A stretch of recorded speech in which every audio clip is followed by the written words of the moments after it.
therapies.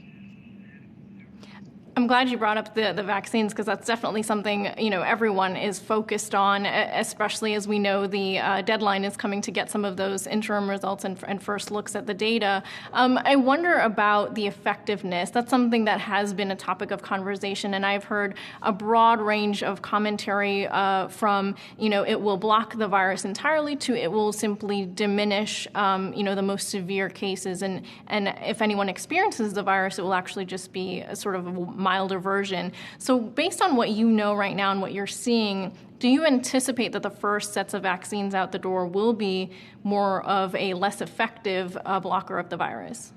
Well, that's a great question, and that's the primary endpoint of most of the virus, is to prevent clinical disease, to prevent symptomatic disease, not necessarily to prevent infection. That's a secondary endpoint. But the primary thing you want to do is that if people get infected, prevent them from getting sick.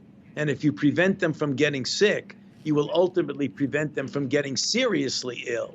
So that's what we want to do. The first point, which we call a primary endpoint, is that if the vaccine also allows you to prevent initial infection, that would be great.